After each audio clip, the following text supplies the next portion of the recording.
de liquidez, y también hay que felicitar a la gestión del Banco Nación, Banco Provincia, Banco Ciudad, que estaba el prepaso en ese momento en la gestión, que con gran esfuerzo lo sacaron adelante. Entonces, nosotros dábamos redescuentos de lo que necesitaban los bancos públicos para evitar su caída por liquidez, pero con garantía de activos que los tenía.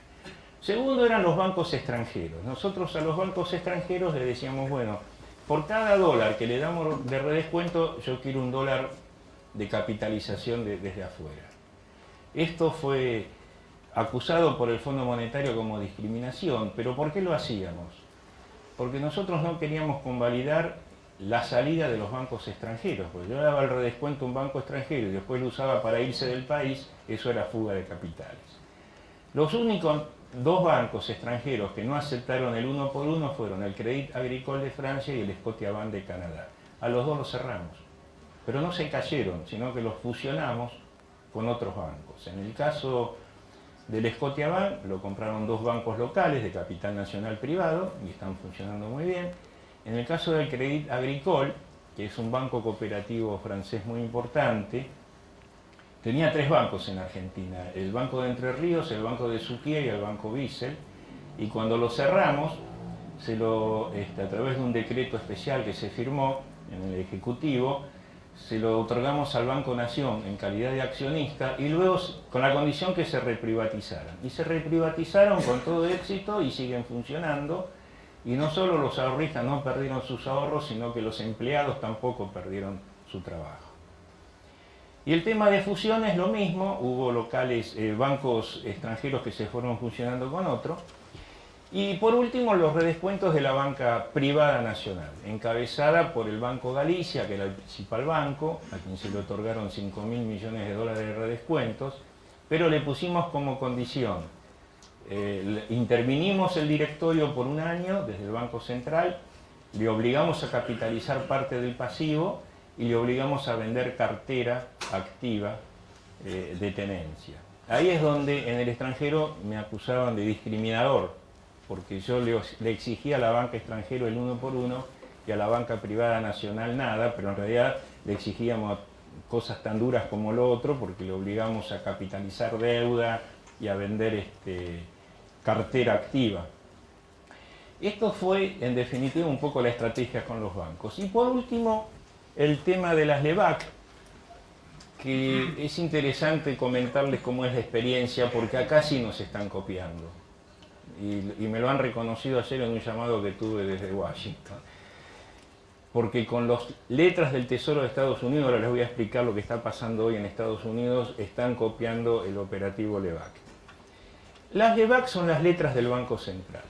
Yo recuerdo allá por marzo del 2002, abril del 2002, la gente en Argentina veía dos colores, la sangre nuestra y el verde del dólar, no veía otra cosa. ¿Pero por qué? Porque no había precios de referencia, no había tasa de interés, bueno, no había banco, porque había feriado bancario, etc. Entonces, se nos ocurrió en el Banco Central, por iniciativa mía, nosotros defendimos mucho que el Banco Central no entrara en default, a pesar que había otro sector de economía que quería defaultear también al Banco Central. Y digo, no, déjenme al Banco Central sin entrar en default, porque si el Banco Central entra en default yo no puedo hacer política monetaria, porque no me van a creer.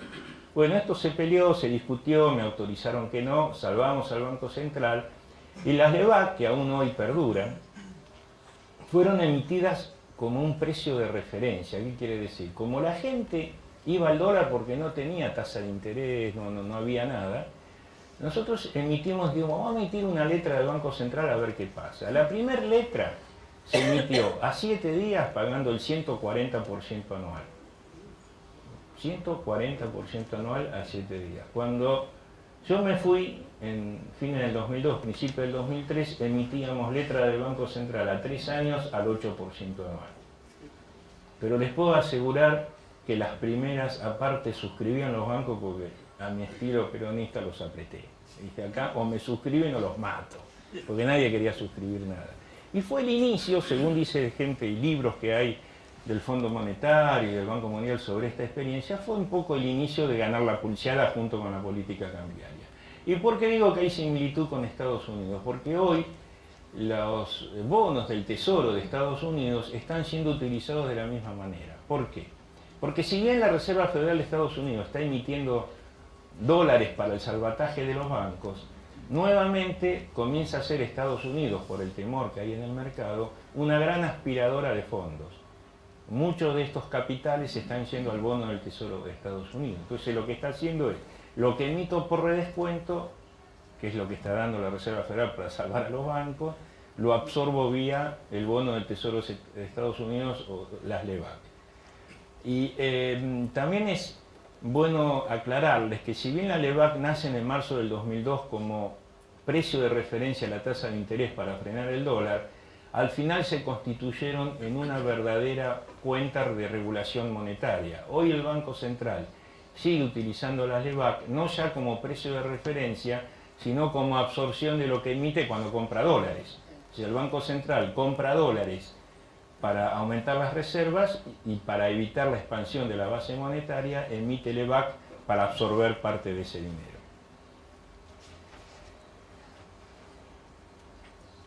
El tema de la inflación, un poco ya les venía hablando. ¿Qué pasó con la inflación? Recuerden que la devaluación llegó al 300%, poco más, 320%, y en el 2002 la inflación fue del 42%. En el 2003, todo el primer año de la mitad de Duhalde y mitad de Kirchner, fue del 3% anual la inflación. Y el INDEC la medía bien, no era nivel INDEC, era un INDEC realista. Tengan en cuenta, muy importante, la política monetaria nunca tiene, cuando el Banco Central toma una medida hoy, no es que mañana se nota en la economía real, demora en sentirse, porque la velocidad del dinero no es lo mismo. En la Argentina son 6 meses, en Estados Unidos está estudiado, es casi un año, lo que tarda entre la decisión que toma la Reserva Federal y la incidencia de la economía real. Los argentinos somos más rápidos, son 6 meses, ¿no? Yo me acuerdo una vez a Alan Greenspan en Basilea, cuando yo le comenté, me preguntó, bueno, ¿cómo anda? Porque Alan Greenspan, más allá que era un duro, desde el punto de vista humano era un tipo que nos apoyaba mucho a nosotros, o le dábamos lástima, no sé qué, pero bueno, nos apoyaba.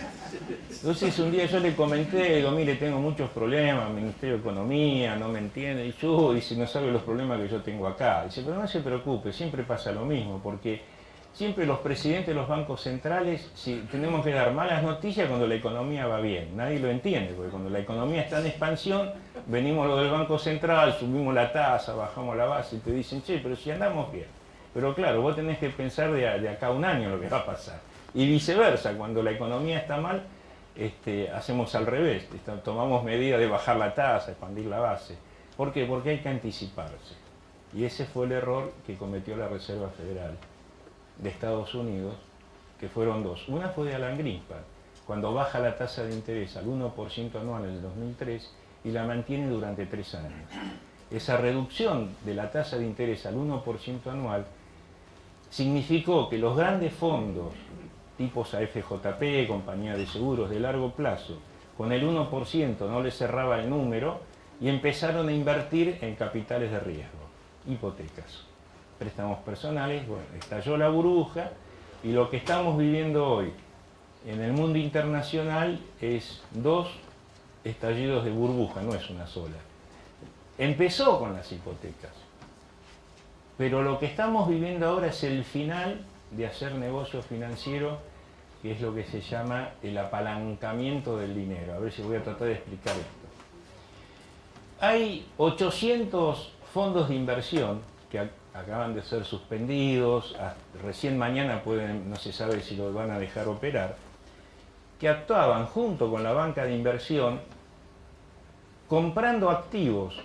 Un ejemplo, venía un inversor y decía, bueno, tengo $100.000, ¿qué hago? Y este fondo de inversión, bueno, compre bonos de Rusia. Con esos bonos de Rusia, este fondo de inversión o banco de inversión, lo dejaba en garantía. En otra operación volvía a tomar $100.000, compraba acciones de Coca-Cola, por decir algo. Estas acciones de Coca-Cola las volvía a dejar